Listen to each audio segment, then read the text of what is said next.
Joo, mä oon ihan just valmis, kunhan mä vaan löytäisin mun kännykkä. Venä mä soitan siihen.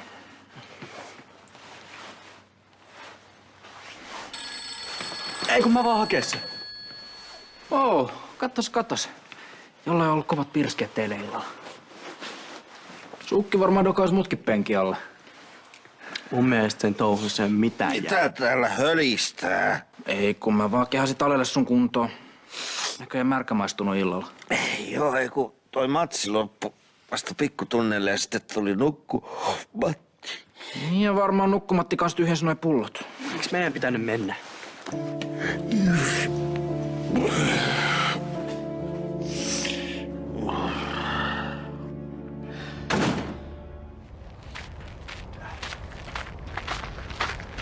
Antti, tiedätkö mitään Sergeistä? En sen enempää, mitä Helena eilen kertoo. Miksi Sergei sua kiinnostaa? Mun mielestä on vaan aika järkyttävää, millaisissa oloissa noi vangit nykyään elää. Jännä juttu, ettei sua kiinnosta yhtään sun ystävän terveys. Entisen ystävän. Lisäksi Sergei saa syyttää kyllä ihan itseään siitä linnareissusta. Joo, mutta eikö poliisien tehtävänä ole turvata kaikkien ihmisten turvallisuus? Myös rikollisten ja entisten ystävien.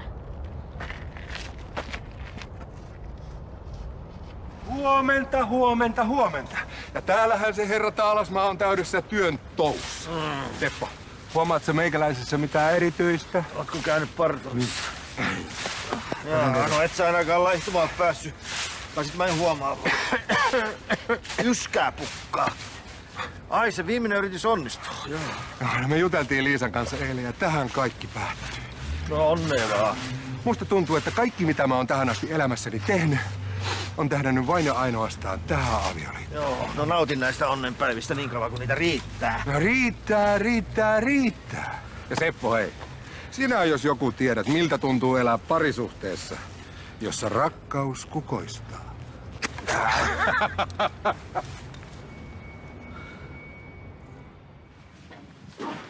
Tää reissu tekee varmaan hyvää meille molemmille. Akut latautuu ja mieli rauhoittuu luonnon helmassa. Onko meillä nyt kaikki, mitä me tarvitaan? Eväät, hyttysmyrkky, termari, onnellinen mieli. Eli kaikki tarvittavat. Mitä kello oikein on? Se on kuules just sen verran, että meidän pitää lähteä, jos me jotain ehtii vaeltaa. Vaeltaa. Vielä eilenhän sulle ei kelvannut matka edes videovuokraamaan. Onneksi eräs nainen sai mun mielen muuttua. Mä haen vielä kameran. Mut sä et ollut valmis mihinkään uuteen säätöön. Hei, minä kuule ihan ystävinä. Miten vaan?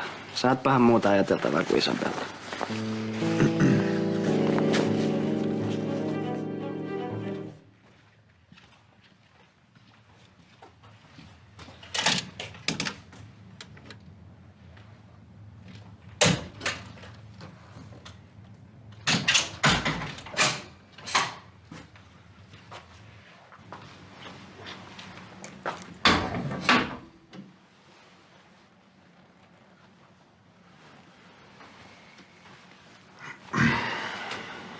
Terve. No tämäpä yllätys. Me luulin, että me ei enää tavata. Helena kertoi mulle, mitä sulla on käynyt. Et uskonut ilman, että piti tulla ihan itse varmistaa vai? Voisitko kertoa mulle, kuka ton on tehnyt? Ja pahentaisi täällä lisää omaa tilannettani. Kytän kanssa kaveraamisen lisäksi mä olisin vielä vasikka. Jos sä yrität vihjata, että mä olisin jotenkin syyllinen siinä, että sun naama näyttää tolta. Rauhoitu. En mä sua syytä. No jo hetken luulin, että sä oot kaverista huolissasi, mutta itseensä sä tulitkin tänne puolustelemaan. Mä tulin kertomaan, että mä aion puhua sun puolesta koevapaudesta päättävälle lautakunnalle. Jos ne kuuntelee mua, niin sä voit päästä vapaalle jo ennen sun tuomion päättymistä. Ois tosissas? Täällä nyt kuitenkaan hommaa lomaa sekettamista aurinkorannalta. Tässä on vielä monta muuttoja mukana. Tiesihän mä, että sä et jättäis mua pulaa. Pakkohan mun nyt on jotain tehdä. Eihän se ole kohta enää tunnista, jos noita silloin poskea mua otetaan vielä uudempaa uskoa.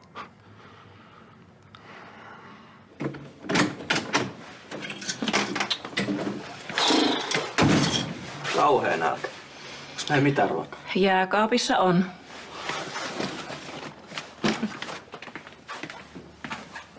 Onko se menossa tänään johonkin? Ismo ja Liisan kihlajaisiin. Tuleeks vaari mukaan?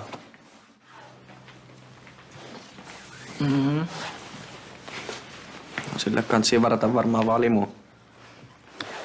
Mä huomasin, että sä jouduit kiusalliseen tilanteeseen tänään, kun Janne oli käymässä. No mä haluaisin, että frendit pitää vaaria juoppana. Mä ymmärrän sua ihan täysin. Muakin harmitti niin vietävästi, kun se toikkaroi pullokasseineen Ismo ja Liisa edessä. Ei kai tässä sit muuta kuin olla kutsumatta frendejä enää kylään. Sä saat kutsua tänne kavereita ihan niin paljon kuin sä haluat. Kyllä tähän ongelmaan täytyy joku muu ratkaisu löytyä.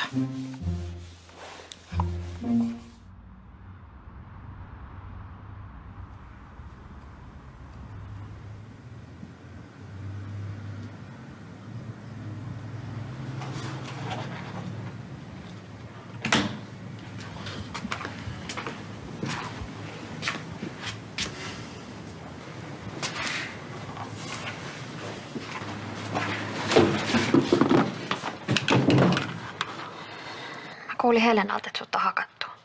Ihan hirveetä. Sattuiko sua? Ei mulla ole mitään hätää. Noi sun ruhjeet on aika pahan näköiset. Hei, sun pitäisi puhua sen vankilan johtajan kanssa. Tai mitä jos mä puhun tai Helena? Rauhoitu nyt. No enkä rauhoitu. Ihan hirveet, jos sä oot hengen vaarassa täällä. En mä ollut missään vaarassa. Siis mitä sä tarkoitat? Tää jää sit mun ja sun väliseksi. Mä pyysin, että yksi tyyppi hakkaa mut. Mitä? Sehän se on. Eihän, vaan harvinaisen järissäni. Katos, Antti on ruvennut syyllisyyden tuskissaan järkkää mun vapaalle jalalle.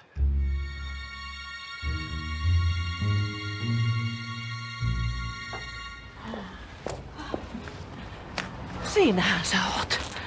Mä oon etsinyt sua. Jaa, pelkäsitkö, että ukkos olisi ratkennut ryyppäämään kesken työpäivän? Ikävä tuottaa pettymys, mutta selvinpäin tässä ollaan. Enpä tiedä kyllä kuinka kauan, jos ei tuo kyttäys lakkaa. Kuuntelisit nyt itseäsi. Miten sä voitkin olla noin lapset? Kai tässä rupeaa vähän lapsettaa. Eikö sun ja Talen kauloon mene, että mies hoitaa itse omat asiansa? Kuule, siinä sä oot väärässä. Me siivotaan Talen kanssa jatkuvasti sun jälkiäs, ettei totuus sun juomatavoista paljastus koko talo. Ilman meitä.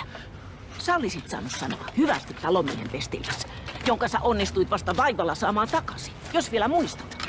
On teillä mahtanut olla rankkaa, kun ootte joutunut mun takia valettelemaan. Kyllä. Meillä on ollut rankkaa. Mulla on kuule yritys pyöritettävänä. Toinen poika vankilassa. Ja 2 teiniä kotona. Yhtään enempää hyysättävää mä en tarvitse.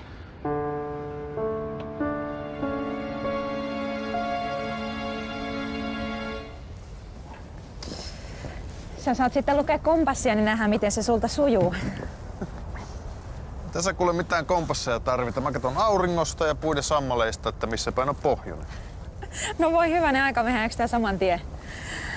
Mut ei se oikeastaan mua haittaa, kunhan nyt ei puhuta siitä Isabellasta sanaakaan. Joo. No, mä pidän ainakin kiinni sopimuksesta. Tää päivä on omistettu sulle.